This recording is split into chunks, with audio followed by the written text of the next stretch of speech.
আমাকে যে মানুষটি বিয়ে করল তার আগের স্ত্রীর একটা ছেলে সন্তান আছে। তার স্ত্রী মারা গেছে। এখন তার ছেলেটিকে দেখাশোনা করার জন্য আমাকে বিয়ে করেছে। ছেলেটার নাম রাজু। বয়স 12 বছর হবে। আমিও জেনেই বিয়ে করেছিলাম। আমার স্বামী আমায় বিয়ে করেছিল তার কারণ তার ছেলে রাজুকে দেখাশোনা করার জন্য। কিন্তু রাজু ছেলেটি আমার দিকে খারাপ দৃষ্টিতে চেয়ে থাকত। আমি বুঝতে পারতাম সে আমার কাছে কি চায়। একদিন স্বামী একটা কাজের শহরে চলে গেলেন, আর এর মধ্যে বাড়িতে কেউ ছিল না। রাতে রাজু বলল, মা, আমি আমার রুমে একা ঘুমাতে পারবো না। অথচ তার বাবা বাড়িতে থাকতে সে তার নিজের রুমে ঘুমাতো। আমার রুমে ঘুমানোর জন্য আমার প্রতি রাতে বলতো। আমার আসল মা বেঁচে থাকলে আমাকে না করতে পারত না। তুমি মুখে মুখে না করে দিলে এসব বলে কান্না করতে লাগলো। আমি বলেছিলাম, এখন তুমি বড় হয়েছ, তোমার আলাদা রুমে ঘুমাতে যাওয়া উচিত। রাজু মাঝে মাঝে আবদার করত আমি যেন তাকে গোসল করিয়ে দেয়। একদিন তার কান্না দেখে এবং কেন আমার রুমে ঘুমাতে চায় এই বিষয়টা জানার জন্য আমি বললাম, ঠিক আছে, তুমি আজ আমার রুমে থাকবে। রাত যখন 3টা বাজে তখন রাজু আমার সাথে যা করেছিল তা শুনলে তোমাদের চোখ কপালে উঠে যাবে। তাহলে আসল ঘটনাটা বলি। তার আগে আপনারা যারা আমাদের এই ছোট্ট চ্যানেলটির নতুন দর্শক তারা চ্যানেলটি সাবস্ক্রাইব করে আমাদের সাথে থাকবেন। আজ আমার বিয়ে হয়েছে, বাকি সব নতুন বন্ধুর মতো। আমিও আমার বাসর ঘরে বসে আছি, কিন্তু আজ আমার মনে নেই কোনো সংকোচ, নেই কোনো স্বপ্ন, আর নেই নতুন সংসার সাজানোর ইচ্ছা। কারণ আজ প্রথমবার নয় যে আমি এভাবে নতুন বউ সেজে বসে আছি। এর আগেও ছিল এরকম একটি রাত যে কারোর জন্য এভাবেই বসেছিলাম। আজ হয়তো সব একই রকম, শুধু মানুষটি বদলে গেছে। হঠাৎ দরজা থেকে কারো আসার আওয়াজ শুনলাম। সে আর কেউ নয়, আমার নতুন স্বামী শাহজাহান। আমি উঠে সালাম করলাম। শাহজাহান বলল, সালাম করা লাগবে না, বরং আপনি বিছানায় শুয়ে পড়ুন। আমিও সোফায় শুয়ে পড়ি। সালমা বলল, না না, আপনি বিছানায় ঘুমান, আমি সোফায় থাকতে পারবো। শাহজাহান বলল, দেখুন, আমরা দুজনের কেউই এই বিয়ে মানি না। দুজনেরই আলাদা আলাদা কারণ আছে বিয়ে করার, কিন্তু আমরা একজন অন্যজনের সম্মান তো করি। আর আমি এরকম ব্যক্তি না জেনে আমি বিছানায় ঘুমাবে আর কোনো মেয়েকে এভাবে সোফায় কষ্ট করে ঘুমোতে দেবে। আপনি আমার স্ত্রী, তাই আপনার খেয়াল রাখা আমার দায়িত্ব। আর আপনি যদি আমার এতটুকু সম্মান করেন তবে বিছানায় ঘুমিয়ে পড়ুন। আমিও মাথা নেড়ে সম্মতি দিলাম আর বিছানায় শুয়ে পড়লাম। এবার বলি, আমাদের বিয়েটা কিভাবে হলো। মিস্টার শাহজাহান চৌধুরী শহরের অনেক বড় একজন ব্যবসায়ী। আমাদের বিয়েটা পরিবারের সম্মতিতেই হয়েছে। বলতে গেলে পরিবারের জন্যই হয়েছে। অবশ্য আমাদেরও অসম্মতি ছিল না। আজ আমরা দুজনে এক পবিত্র বন্ধনে আবদ্ধ, কিন্তু এ বন্ধন কোনো মনের জায়গা নেই। কারণ আমাদের দুজনের মনেই যে অন্য কারো নাম আগে থেকেই লেখা, মানে দুজনের মনেই অন্য কারো মায়ায় জড়িত। অন্য কারো কাছে আমাদের মন বন্ধক রয়েছে। ভাবতেই চোখ দিয়ে এক ফোঁটা জল বয়ে গেল। বিয়েটা দুজনেই করেছি, কিন্তু এই বিয়েতে কোনো ভালোবাসা নেই, শুধু রয়েছে দায়িত্ব। তা নিয়ে আমাদের বিয়ের আগেই চুক্তি হয়েছিল, উনি আমার দায়িত্ব নেবে, আর আমি উনার পরিবারের আর উনার ছেলে রাজুর, উনার মলি আপুর ছেলে। মলি আপুকে তাই তো ভাবছেন? শাহজাহান এর প্রথম স্ত্রী। তিনি এখন আর এই পৃথিবীতে নেই। 3 বছর আগে ইহকাল থেকে পরকালে প্রস্থান করেছে। বিয়ের আগে তার ছবি দেখে জানতে পারলাম সে আর আমি একই ভার্সিটিতে ছিলাম। শাহজাহান ও তার আমার সিনিয়র ছিল। শাহজাহানের সাথে কখনো দেখা না হলেও মলি আপুর সাথে প্রায়ই দেখা হতো। সরি দেখা বললে ভুল হবে, ঝগড়া হতো বলে উনি আমাকে তেমন একটা দেখতে পারতেন না। এর কারণও আছে, আমি অনেক দুষ্ট প্রকৃতির ছিলাম, আর উনার সব টাইটেল নাকি চুরি করেছিলাম তা উনি শুধু ভাবতেন। অবশ্য আজও হয়তো থাকলে আমার সঙ্গে ঝগড়া করতেন। উনার স্বামীকে চুরি করেছি বলে অপবাদও দিতেন, কিন্তু ওনার স্বামীর উপর তো আমার কোনো অধিকারই নেই, কারণ আমি ওনাকে নিজের স্বামী মানতে পারিনি। বিয়েটা করেছি শুধু পরিবারের জন্য। রাজু এখন 11 বছরের ছেলে। ক্লাস 5-এ পড়ে, দেখতে একদম তার বাবার মতো। যেমন সুন্দর তেমনি মায়াবী দেখতে। বিশেষ করে তার চোখ দুটি শাহজাহানের মতো একদম। শুনেছি শাহজাহানের চোখে নাকি অনেক মায়া, কিন্তু কখনো তাকায়নি, কারণ এখন আর কারো মায়া পড়তে চাই না।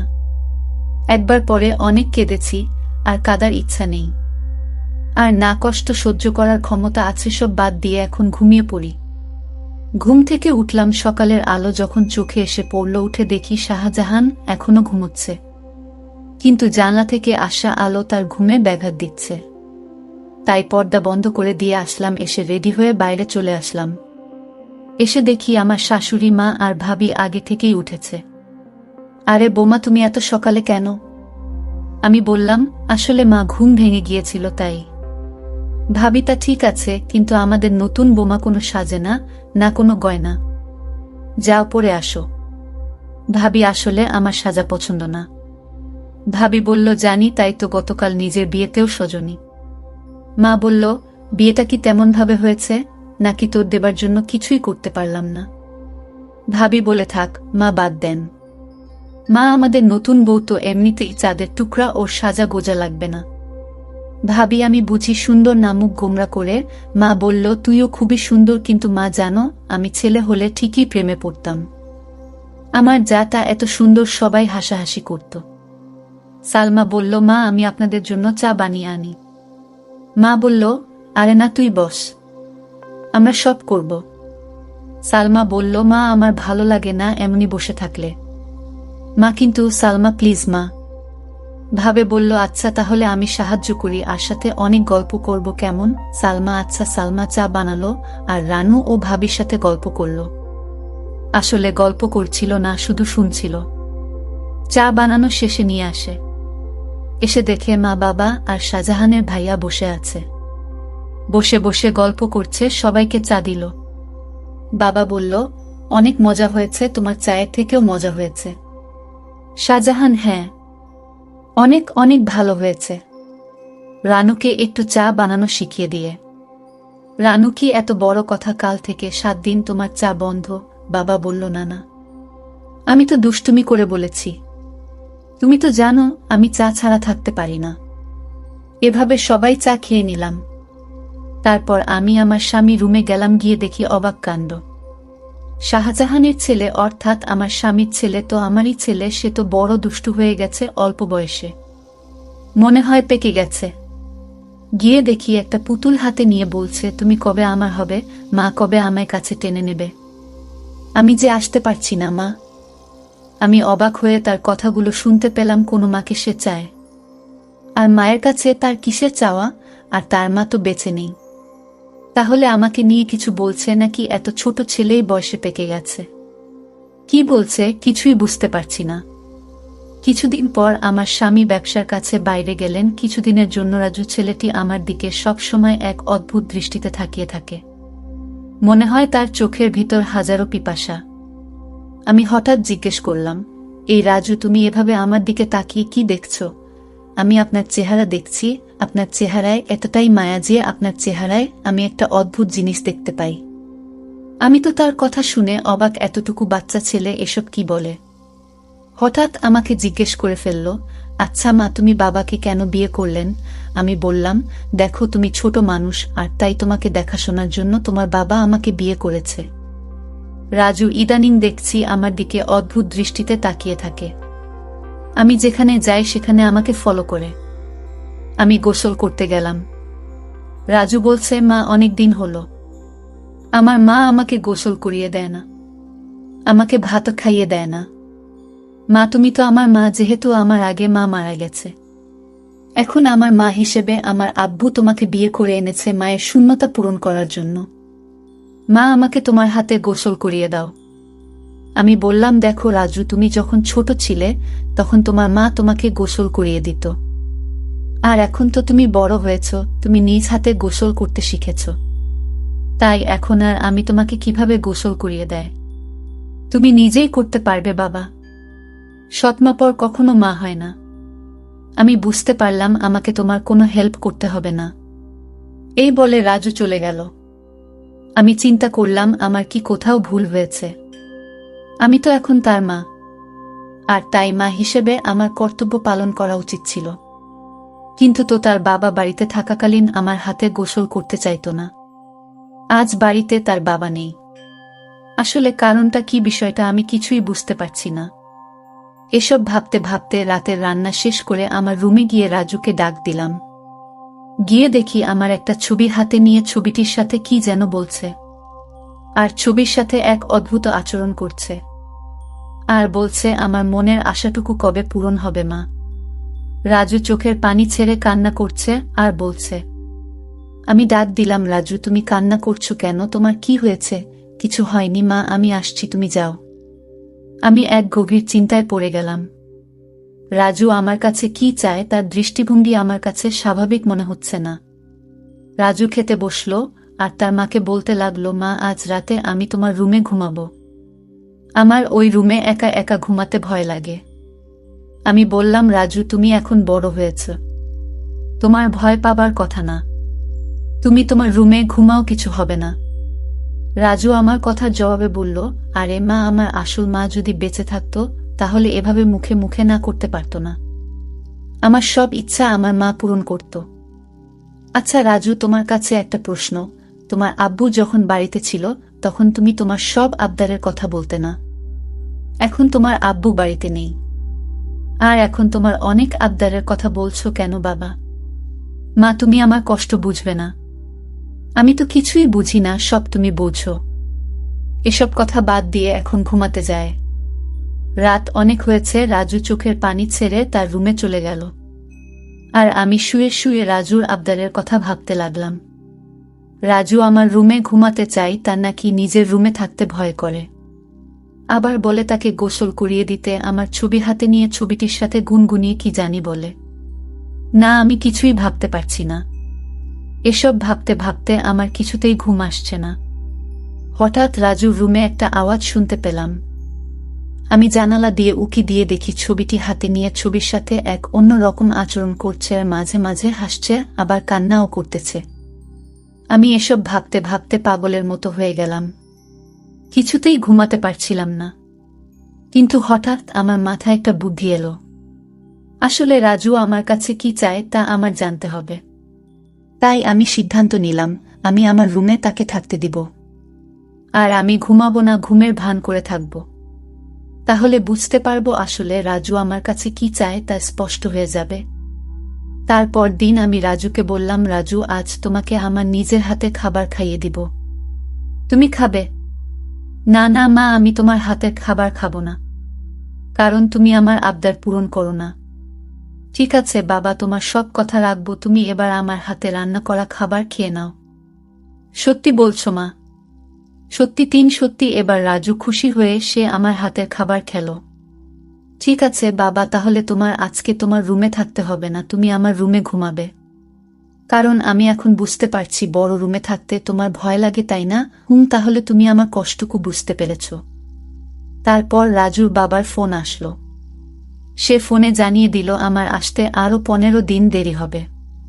তুমি ছেলের প্রতি খেয়াল রেখো। আমি মনে মনে একটু খুশি হইলাম, কারণ যদি আমার স্বামী এসে পড়তো তাহলে রাজু আমার কাছে কি চায় তা হাতে নাতে ধরতে পারতাম না। ভালোই হলো। তারপর রাতের খাবার খেয়ে রাজুকে ডাক দিলাম, রাজু তুমি আমার রুমে আসো, আজ তুমি আমার রুমে ঘুমাবে। শুধু আজ নয়, যতদিন তোমার বাবা আসবে না ঠিক ততদিন পর্যন্ত, বুঝলে? লক্ষ্য করলাম রাজু অনেক খুশি হয়েছে। তারপর রাতে ডিনার করে আমি ঘুমের ভান করে শুয়ে রইলাম। এদিকে রাজু শুয়ে পড়ল। রাত যখন 3টা বাজে তখন দেখি রাজু ধীরে ধীরে বিছানা থেকে উঠে পড়ল। তারপর রাজু ভালো করে আমাকে দেখল আমি ঘুমিয়েছি কিনা। তারপর ধীরে ধীরে আমার কাপড়ের আঁচলটা বের করল, কারণ কাপড়ের আঁচলে আমার ঘরের আলমারির চাবি ছিল। আমি যেন আর না পাই, আর তাই সে ধীরে ধীরে চাবিটা আঁচল থেকে তার হাতে নিয়ে নিল। তারপর আলমারিতে থাকা তার মায়ের স্বর্ণের গহনা ছিল, আর আলমারিটা খুলে সকল স্বর্ণ অলংকার সে একটা শপিং ব্যাগে নিয়ে নিল। ব্যাগ তার রুমে নিয়ে রেখে আসলো। তারপর চাবিটা আঁচলে বেঁধে রেখে দিল। তারপর ঘুমিয়ে পড়ল। আমি ঘুম থেকে জেগে উঠি। এটা কি করলো? এতটুকু একটা ছেলের সাহস দেখে আমি অবাক হচ্ছি। সেসব স্বর্ণ অলংকার চুরি করল। আর এই বয়সে তার এত স্বর্ণ বা টাকা দরকার কেন? আমি তাকে কিছুই বলিনি। সকালে উঠে রাজু বলল, মা, তাড়াতাড়ি খাবার দাও, আজ একটু জলদি স্কুলে যেতে হবে। ঠিক আছে, আমি নাস্তা দিচ্ছি, খেয়ে স্কুলে যাও। সে তাড়াহুড়া করে খাবার খেয়ে ব্যাগটি নিয়ে ঘর থেকে বের হতেই আমিও তার পিছু নিলাম। তারপর দেখলাম একটা স্বর্ণের দোকানে গিয়ে স্বর্ণগুলো বিক্রি করে দিল। তারপর এই টাকাগুলো নিয়ে কবরের চারপাশে বেড়া দেওয়ার জন্য কিছু সরঞ্জাম কিনল। আর সেই সরঞ্জাম নিয়ে গেল তার আসল মায়ের কবরের পাশে। আর মায়ের কবরের চারপাশে বেড়া দিয়ে খবরটাকে সুন্দর করে তুলল, যেন গরু ছাগল যেতে না পারে। আমি রাজুর এই দৃশ্য দেখে অবাক হয়ে গেলাম।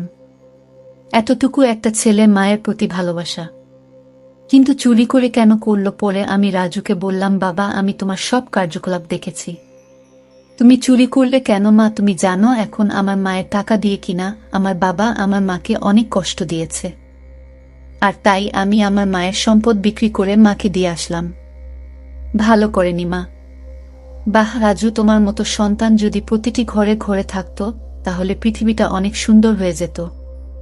মায়ের প্রতি এমন ভালোবাসা দেখে আমি মুগ্ধ হলাম। সকল দর্শকদের উদ্দেশ্য করে বলতে চাই, যাদের মা বেঁচে আছে তারা খেয়াল রেখো, তাহলে দুনিয়া আখেরাতে শান্তি পাবে, সকল কাজে সফল হবে।